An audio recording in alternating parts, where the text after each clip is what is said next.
अगर आप लोग एक कॉलेज गोइंग स्टूडेंट है और आप लोग एसएससी जेईई एग्जाम पर टारगेट कर रहे हैं, आपको किस तरीके से अपने सब्जेक्ट्स को कवर करना चाहिए, क्या आपका रिवीजन स्ट्रेटेजी रहनी चाहिए, क्या आपको टाइम टेबल फॉलो करना चाहिए कि आपको बेस्ट रिजल्ट मिल पाए। अच्छी बात है कि हमें कोई क्रैश कोर्स में हम एनरोल नहीं है, हमें कोई जल्दबाजी नहीं है कि मुझे 2 महीने में पेपर निकालना है, 4 महीने में पेपर निकालना है। आप सेकेंड ईयर में हो, आप थर्ड ईयर में हो, जो आपके सब्जेक्ट्स आपके सेमेस्टर में है। Hi everyone, welcome to Engineers Wala. मेरा नाम है सिमरन कपूर और आज के इस सेशन में हम बात करेंगे, अगर आप लोग एक कॉलेज गोइंग स्टूडेंट है और आप लोग एसएससी जेईई एग्जाम पर टारगेट कर रहे हैं, आप एसएससी जेईई एग्जाम क्रैक करना चाहते हैं, तो कॉलेज के साथ आपकी स्ट्रेटेजी क्या रहनी चाहिए, आपको किस तरीके से अपने सब्जेक्ट्स को कवर करना चाहिए, क्या आपका रिवीजन स्ट्रेटेजी रहनी चाहिए, क्या आपको टाइम टेबल फॉलो करना चाहिए कि आपको बेस्ट रिजल्ट मिल पाए।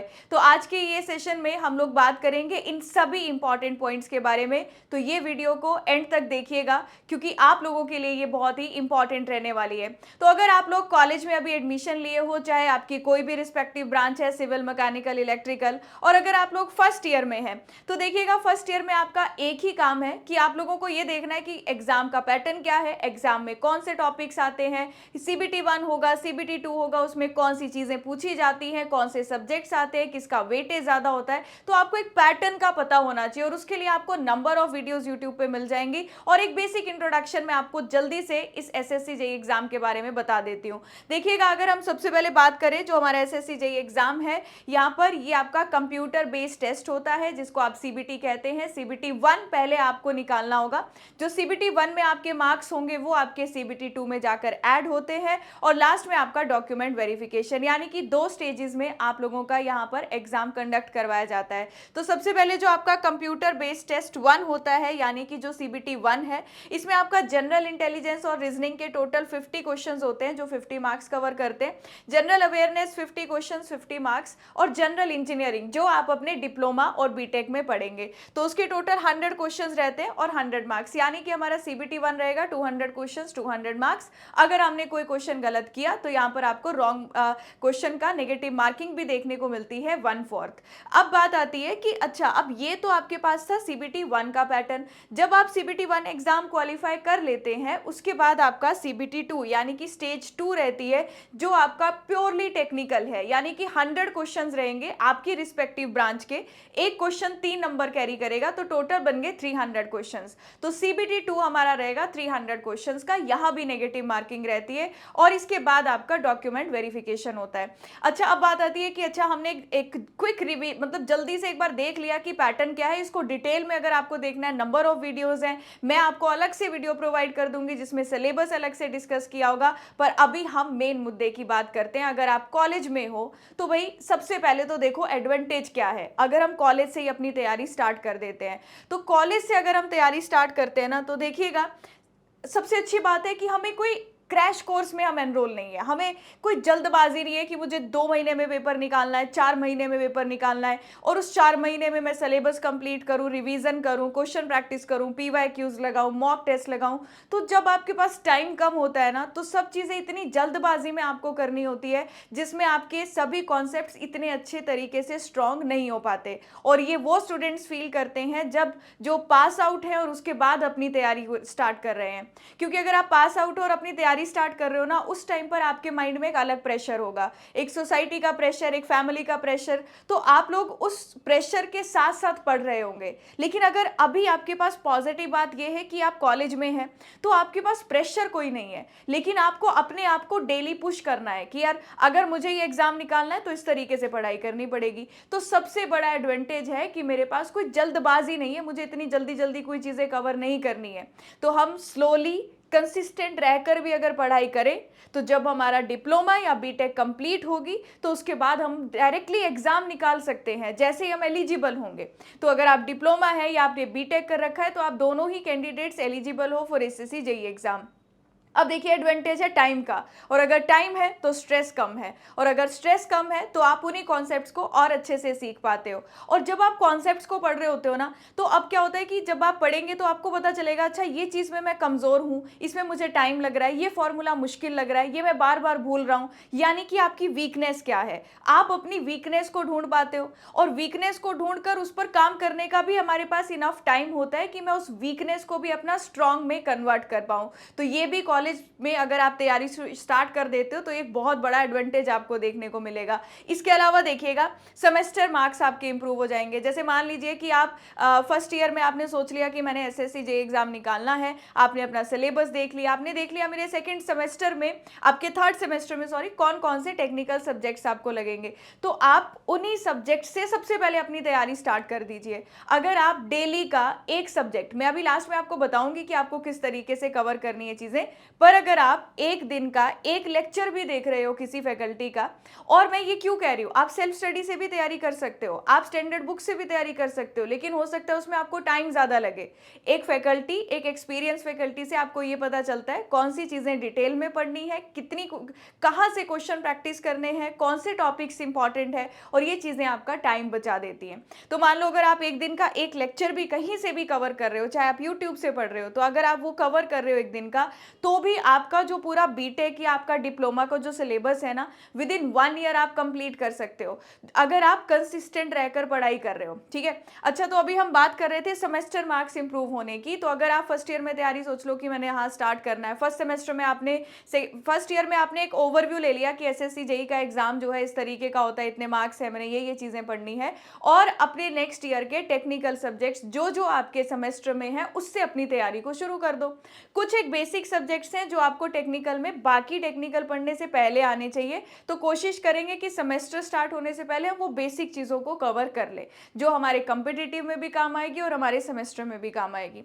अच्छा, reduce the stress in life, ये मैंने सबसे पहले बात कर दी, क्योंकि जब आप बीटेक या डिप्लोमा के बाद पास आउट होकर तैयारी स्टार्ट करते हो तो एक स्ट्रेस होता है कि मुझे पेपर निकालना है, कब कितना टाइम लगेगा, जल्दी करना है, पोस्ट आ गई, कितनी पोस्ट आई, तो वो चीज़ आपको यहाँ पर कम मिलेगी। पेपर आप यहाँ पर अच्छे से कॉन्सेप्चुअल चीज़ें पढ़कर अच्छे से रिवाइज करके अपनी तैयारी कर सकते हो, और आपके पास इनफ टाइम रहेगा फॉर रिवीजन एंड प्रैक्टिस। अगर आप डेली का एक लेक्चर कर रहे हो, एक सब्जेक्ट को कंप्लीट होने में मैक्सिमम 30 डेज भी लग रहे हैं, अगर ऑन एन एवरेज 30 डेज भी लग रहे हैं, तो एक एक महीने में आपका एक एक टेक्निकल सब्जेक्ट कंप्लीट होता जा रहा है। उसके साथ आपका जब आपके ये सब्जेक्ट्स कंप्लीट हो रहे हैं, अगर मैं पीडब्ल्यू की बात करूं तो यहाँ पर आपको डीपीपीज मिलती हैं, आपके वीकली टेस्ट होते हैं, तो आप इनफ नंबर ऑफ क्वेश्चंस भी साथ साथ में प्रैक्टिस कर पा रहे हो। तो क्वेश्चन प्रैक्टिस के लिए भी आपके पास इनफ टाइम है। आपने अपना सिलेबस कंप्लीट कर लिया अगर एक साल में, तो उसके बाद का टाइम है जो आप क्वेश्चन प्रैक्टिस, रिवीजन, पीवाईक्यूज इस पर दे सकते हो। तो ये तो थे सारे एडवांटेजेस। यानी कि अगर आप कॉलेज गोइंग है और आपको पता है कि मुझे जूनियर इंजीनियर का एग्जाम निकालना है, मैंने एसएससी जेईई एग्जाम क्रैक करना है, तो मुझे नहीं लगता आपको किसी और बात का अब इंतजार करना चाहिए। अगर आपके माइंड में ये क्लैरिटी है तो आपको अपनी तैयारी स्टार्ट कर देनी चाहिए। अब एडवांटेज हमने देखे, अब बात आती है how to start your preparation. Start कैसे करें भाई तैयारी, तो सबसे पहला पॉइंट आता है understand the requirement of the exam and demand. अब ये नहीं है कि भाई मेरे को ये सब्जेक्ट आ रहा है तो ये सब्जेक्ट का मुझे पूरी स्टैंडर्ड बुक को लाइन टू लाइन रट देना है तब मेरा पेपर निकलेगा। नहीं भाई, ऐसे तो पता नहीं कितने साल लग जाएंगे आपको सारे टेक्निकल सब्जेक्ट की सारी स्टैंडर्ड बुक, सारी वैल्यूज पढ़ने में। तो आपको सबसे पहले पता होना चाहिए आपके एग्जाम का पैटर्न, किस लेवल के क्वेश्चंस पूछे जाते हैं, और उसके लिए भी इंजीनियर्स वाला पे भी enough number of videos available है जिसमें आपको गाइड किया गया है कि कौन से क्वेश्चन प्रैक्टिस करने हैं, कैसे रिवीजन करना है। तो आपको अगर एसएससी जेईई के एग्जाम के बारे में जानना है, आपको कुछ नहीं कर रहा, आप पेपर निकालिए 2025 का जो पेपर हुआ है किसी भी शिफ्ट का, उसको डाउनलोड कर लीजिए। उसमें आपको मिल जाएगा रीजनिंग के क्वेश्चन, जनरल अवेयरनेस के क्वेश्चन, साइंस के क्वेश्चन, टेक्निकल क्वेश्चन, तो आपको आइडिया लग रहा है अच्छा हाँ इस तरह के क्वेश्चन पूछे जाते हैं। प्लस आप अगर किसी एक्सपीरियंस फैकल्टी से गाइडेंस लेंगे तो आपका ये वाला जो टाइम है, जो कंफ्यूजन वाला टाइम होता है, वो भी बच जाएगा। तो पहला काम हमें करना है सिलेबस को देखना है। सिलेबस देखने के लिए एसएससी की वेबसाइट्स पर भी आपको सिलेबस डिटेल में लिखा हुआ मिल जाएगा। और नेक्स्ट पॉइंट कि कैसे क्वेश्चंस आते हैं उसके लिए आपको पीवाईक्यूज देखना है, क्योंकि जो पीवाईक्यूज है आधे से ज्यादा क्वेश्चंस आपको पीवाईक्यू के पैटर्न के ही मिलेंगे। ऐसे नहीं कि पेपर का पैटर्न हर साल बहुत ज्यादा अलग तरीके से पूछे जा रहे हैं सवाल, बहुत पैटर्न बदल रहा है, तो उसी तरह के क्वेश्चंस आपको देखने को मिलेंगे जैसे प्रीवियस ईयर में आते हैं। अब डिटेल एनालिसिस करेंगे आप सबसे पहले सिलेबस का, उसके बाद अपने रिसोर्सेज को फिक्स करेंगे। ये नहीं कि आज मैंने स्टैंडर्ड बुक से पढ़ लिया, कल मैंने यूट्यूब से पढ़ लिया, परसों मेरा मन था मैं PYQ सॉल्व कर लेता हूँ, फिर अगले दिन मैंने शॉर्ट नोट से पढ़ लिया। ऐसे नहीं करना है, फिर आप भटके रह जाओगे और एक जो मंजिल है वहां तक पहुंच ही नहीं पाओगे कभी। आपको अपने रिसोर्सेज फिक्स करने हैं। आपने फिक्स कर लिया कि मैं यहाँ से पढ़ूंगा, यहाँ से मैंने ये सिलेबस कंप्लीट करना है, उसके बाद मैं क्वेश्चन प्रैक्टिस करूंगा, क्वेश्चन प्रैक्टिस के लिए PYQs करूंगा।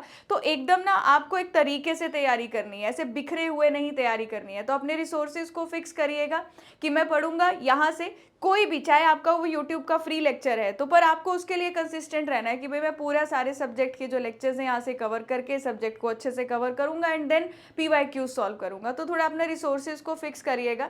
एक प्रॉपर स्केड्यूल बनाना है आपको अपना, उसके बारे में हम अभी बात करते हैं। और अपना सिलेबस कंप्लीट करके बाकी और किसी क्वेश्चंस पर जाने से पहले आपको PYQs करने हैं। अब आप बोलेंगे मैम हम कॉलेज में होते हैं तो हमें कॉलेज का भी तो इतना सारा काम रहता है, तो हम तैयारी कैसे करें? तो सबसे पहली और सबसे इंपॉर्टेंट बात जो मैंने आपको बताई कि आपको कोई जल्दबाजी नहीं करनी है। आपको ये नहीं सोचना कि अरे मैंने तो अभी पेपर निकालना है 4 महीने बाद। नहीं, आप अगर अभी सेकंड ईयर में है, मान लीजिए डिप्लोमा में आपके पास 3 साल है, बीटेक में आपके पास 4 साल है, लास्ट ईयर जो है वो आपका मैक्सिमम किसी ना किसी प्रोजेक्ट में इन्वॉल्व होते हो आप, तो मैक्सिमम आप सेकंड और थर्ड ईयर में पढ़ रहे होते हो अगर आप बीटेक स्टूडेंट हो। तो जो सेकंड ईयर है सबसे ज़्यादा इंपॉर्टेंट है, थर्ड ईयर भी आपका सबसे ज़्यादा इंपॉर्टेंट है। उसके जो सब्जेक्ट्स हैं वो आपके SSC JEE एग्जाम में सबसे ज़्यादा पूछे जाते हैं। अब हम यहाँ पर बात करते हैं कि हम कैसे अपना स्केड्यूल बनाएं, क्योंकि हमें कॉलेज के एग्जाम पर भी तो फोकस करना है। तो हम अपना स्केड्यूल, अगर हम यहाँ पर बात करें, सिलेबस पर भी आएंगे, सबसे पहली बात है कि आपको एक चीज़ फिक्स रखनी है। वो क्या है? जैसे मैं बोल रही हूँ कि कंसिस्टेंट रहना है, और उस कंसिस्टेंसी में भी ज़रूरी है कि आप अपना एक टाइम फिक्स कर लो। जैसे आपने टाइम फिक्स कर लिया कि सुबह 6 बजे से लेकर 8 बजे तक ये 2 घंटे के लिए आप एक टेक्निकल सब्जेक्ट डेली पढ़ रहे हो। अब एक टेक्निकल सब्जेक्ट का लेक्चर आप डेली देख रहे हो, आप सेकंड ईयर में हो, आप थर्ड ईयर में हो, जो आपके सब्जेक्ट्स आपके सेमेस्टर में है, आप वहाँ से अपनी तैयारी को स्टार्ट करिएगा। तो आपने यहाँ पर 6 बजे से 8 बजे का 2 घंटे का स्केड्यूल बनाया। आप कॉलेज के साथ इतना तो मैनेज कर सकते हो। इसके बाद आप पूरे दिन कॉलेज का काम कर रहे हो, इस टाइम आपने 2 घंटे का मान लीजिए कोई लेक्चर देखा। अच्छा, अब लेक्चर देखने के बाद इसके नोट्स बनाइए। अगर आप कॉलेज गोइंग है तो आपको नोट्स ज़रूर बनाने हैं, क्योंकि अगर आप अपने आप लिखेंगे, अपने आप नोट्स बनाएंगे, बाद में रिवीजन के लिए वो बहुत ज़्यादा हेल्पफुल रहेंगे। अब नोट्स कैसे बना सकते हैं भाई? अगर लेक्चर के साथ साथ बनाएंगे, अगर लेक्चर स्लो चल रहा है तो साथ साथ बना लिए। अगर साथ नहीं बना पा रहे हैं तो जब आपको कॉलेज में टाइम मिलता है, क्योंकि ऐसे नहीं होता कि आपका कॉलेज इतना पैक्ड है कि मैम टाइम ही नहीं मिल रहा, हम तो शाम तक बिजी हैं, तो आपको कॉलेज में जब भी बीच में टाइम मिल रहा है, कोई क्लास आपकी फ्री हो रही है, आप उसमें अपने नोट्स कंप्लीट करिए। आपको बाकी स्टूडेंट से अलग चलना पड़ेगा अगर आपने गोल बनाया है कि मेरा बीटेक या डिप्लोमा कंप्लीट होते ही मुझे एग्जाम निकालना है। तो आपको यहाँ पर क्या करना है, वो नोट्स बनाने हैं कब? जब भी आपको कॉलेज का फ्री टाइम मिले। ठीक है, अगर कॉलेज का फ्री टाइम मिले, या फिर आप सुबह का आधा घंटा एक्स्ट्रा रख सकते हो। अब पूरा दिन आपने कॉलेज में इन्वॉल्व थे, आपने इसके अलावा सुबह के 2 से 2.5 घंटे अपने गोल के लिए दिए हैं। उसके बाद रात को सोने से पहले भाई अब आप कितना टाइम लगा सकते हैं? अब मैं एक टाइम कंसीडर कर रही हूँ एग्जाम्पल के लिए, आप ये टाइम कोई भी रख सकते हो जो भी आपके स्केड्यूल को मैच कर जाए। मान लीजिए 9 बजे से लेकर 11 बजे का टाइम, तो मैंने रात के भी क्या रखे, रात के 2 आवर्स रखे। जब आपके पास टाइम ज़्यादा हुआ तो 2 घंटे, अगर आपको लग रहा है कॉलेज का बहुत स्ट्रेस है तो 1 आवर मिनिमम। ये जो 2 घंटे का टाइम है, इसमें आप लोग सबसे पहले क्या स्टार्ट कर सकते हो, इसमें आप अपना रीजनिंग वाला पोर्शन स्टार्ट कर सकते हो। रीजनिंग आपका 50 नंबर का आता है, और अगर आपने 50 नंबर की रीजनिंग को डेली 1.5 आवर भी अगर प्रैक्टिस कर लिया ना, तो आप उसमें प्रो बन जाओगे। और रीजनिंग एक ऐसा सब्जेक्ट है जो आपका SSC JEE एग्जाम निकालने में सबसे ज़्यादा हेल्प करेगा। तो आप क्या कर रहे हो, आप डेली कंसिस्टेंट हो कि भाई जब भी मेरे पास सुबह के 6 से 8 तो मैंने टेक्निकल पढ़ना है, शाम को मैंने रीजनिंग पढ़नी है। इसके अलावा जब मेरे पास संडे आएगा, कोई छुट्टियां आएंगी, कोई हॉलीडेज होंगे, कॉलेज में कोई फेस्ट होगा, फेस्ट भी एंजॉय करना है। लेकिन उस टाइम पर जब कॉलेज में क्लास नहीं चल रही होगी और जब मुझे एक्स्ट्रा टाइम मिल रहा है कॉलेज पे, उस टाइम पर जो मैंने चीज़ें पढ़ी है मैं उनका रिवीजन करूँगा। और जो जो सब्जेक्ट के चैप्टर्स धीरे धीरे कंप्लीट होते जाएंगे, आप उनके चैप्टर वाइज SSC JEE के PYQ साथ साथ लगाते जाइएगा। तो इससे क्या होगा कि आप अपने गोल के साथ भी चल रहे हो, आपके कॉलेज के मार्क्स भी इंप्रूव हो रहे हैं, आप कॉलेज वाले सब्जेक्ट से सबसे पहले स्टार्ट कर रहे हो और आपके पास कोई जल्दबाजी भी नहीं है आपको कि मुझे इतना जल्दी खत्म करना है, और धीरे धीरे सब्जेक्ट्स कंप्लीट होते जाएंगे, आपको कॉन्फिडेंस आने लग जाएगा। तो विद इन 1 ईयर अगर आप 1 साल कंसिस्टेंट रहकर ऐसे पढ़ते गए, अब इसमें तो कोई बोझ नहीं है कि हम 2 से 4 घंटे अपने गोल के लिए निकाल रहे हैं, 2 से 3 घंटे भी निकाल रहे हो, इसमें तो आप नहीं कह सकते कि कॉलेज के साथ मैम मैं ये टाइम भी नहीं निकाल सकता, तो वो तो बहाना ही होगा फिर। तो आप कम से कम इतना टाइम अगर एक दिन के लिए एक दिन में भी अपने इस टारगेट को पूरा करने के लिए दोगे ना, आप इजीली एग्जाम निकाल सकते हो। तो आपको बस ये है कि जो फाइनल ईयर वाले स्टूडेंट्स हैं उनको थोड़ा ज़्यादा पढ़ना पड़ेगा, क्योंकि आप लोग प्रोजेक्ट में होंगे लेकिन आपने लेट तैयारी स्टार्ट करी। यही एडवांटेज उनके पास होगा जो सेकेंड ईयर या फिर थर्ड ईयर में है। तो आपको उस एडवांटेज को मतलब वो फ़ायदा उठाना है। आप डेली का एक लेक्चर से अपना तैयारी स्टार्ट कर दीजिएगा और वो सब्जेक्ट स्टार्ट करो जो आपके नेक्स्ट सेमेस्टर में आना है या उससे अगले ईयर में आना है, जिससे आपकी सेमेस्टर में भी हेल्प मिल जाए। जब आपके कॉलेज के सेमेस्टर एग्जाम हो उस टाइम ब्रेक लगा लीजिए, कोई बात नहीं। उसके बाद जब आपको छुट्टी मिलती है, उसके बाद जब संडेज आते हैं, क्योंकि तब आपके पास असाइनमेंट्स नहीं रहती हैं, उस टाइम पर जो आपके पुराने के पेंडिंग टॉपिक्स लेक्चर्स बचे हैं उनको कंप्लीट कर लीजिएगा। तो इस तरीके से आपको आगे बढ़ते जाना है। जब सिलेबस कंप्लीट हो गया ना, उसके बाद सबसे पहले आपको PYQs लगाने हैं, और ये PYQs कम से कम पिछले 5 साल के PYQs आप लोगों को सॉल्व करने हैं। तो अगर आपने 5 साल के PYQs लगा लिया, आपका सिलेबस कंप्लीट है, नोट्स आपने खुद बनाए हैं, अब आपको पता चल जाएगा अच्छा ये चीज़ें मेरी वीक है, ये चीज़ें मेरी वीक है। वो जो वीक है, जो आपको याद नहीं रह रही, जो ऐसे फॉर्मूलाज हैं जो एग्जाम में पूछे गए हैं, उनको आपको कहाँ लिखना है, उनको आपको शॉर्ट नोट्स में लिखना है। तो शॉर्ट नोट्स को लास्ट में बनाइएगा, जब एक सब्जेक्ट कंप्लीट हो जाए उसके बाद शॉर्ट नोट्स बनाइएगा। तो अब देखिए आप कितना अगर एक तरीके से तैयारी करना स्टार्ट करते हो ना SSC की, तो एक टाइम आएगा आपको खुद कॉन्फिडेंस आने लग जाएगा। अब आपने PYQs कर लिए, उसके बाद अलग अलग स्टेट AE JEE के जो क्वेश्चंस अलग एग्जाम में आए होते हैं आप उनको प्रैक्टिस कर सकते हो, आप मॉक टेस्ट दे सकते हो। तो पहले तो मुझे सिलेबस और SSC JEE PYQ करने हैं, तो डेली आप अपने आप से वादा करो कि भाई सुबह का 2 आवर्स मैं टेक्निकल के लिए दूंगा और इवनिंग का 2 आवर्स मैं नॉन टेक का रीजनिंग प्रैक्टिस करूंगा। इवनिंग के 2 घंटे नहीं निकल रहे, वो भी हटा दो, एटलीस्ट 1 आवर। तो डेली के 3 घंटे तो आप दे सकते हैं अपने इस एग्जाम को क्रैक करने के लिए। पर ये कंसिस्टेंसी से करना है, ये नहीं एक महीना भाई मेरे तो जोश आया मैं तो बहुत ज़्यादा पढ़ लूंगा, अगले महीने आपने पढ़ाई छोड़ दी, वो नहीं होना चाहिए। तो आप कंसिस्टेंट रहिए, इस तरीके से पढ़िएगा। और अलग अलग ब्रांचेस का सिलेबस जो है वो इंजीनियर्स वाला पर उसकी अलग से वीडियो भी बनाई गई है, लेकिन आपको अगर मुझसे भी कोई हेल्प चाहिए आप इस वीडियो के कमेंट सेक्शन में बता सकते हो कि आप कौन से ईयर के स्टूडेंट हो जब आप इस वीडियो को देख रहे हो। और अगर आपको SSC JEE एग्जाम रिगार्डिंग कुछ और इंपॉर्टेंट डिटेल्स अगर आप चाहते हो उस पर अलग से वीडियो बनाऊँ तो मैं ज़रूर बनाऊँगी, आप बताकर जाइएगा कमेंट सेक्शन में।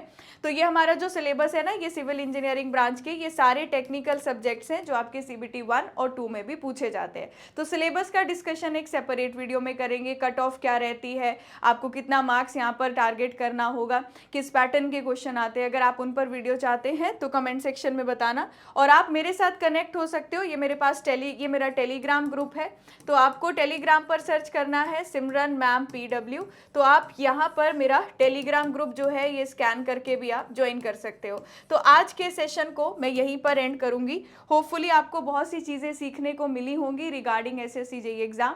अपने पेपर पर अच्छे से टारगेट करिए, कंसिस्टेंट रहिए और अपने आप से वादा कर लीजिएगा कि हमें SSC JEE एग्ज़ाम निकालना है, उसके लिए जितनी मेहनत करनी पड़े हम करेंगे।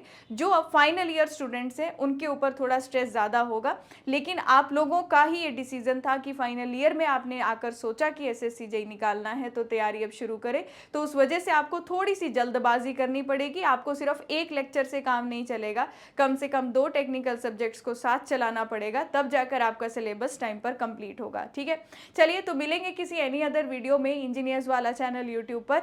और अगर आपको कोई डाउट या क्वेरी है उसे कमेंट सेक्शन में बताइएगा। अच्छे से तैयारी करिएगा। ऑल द वेरी बेस्ट आप सभी को आपके एग्जाम की तैयारी के लिए, आपके फ्यूचर के लिए। Thank you so much.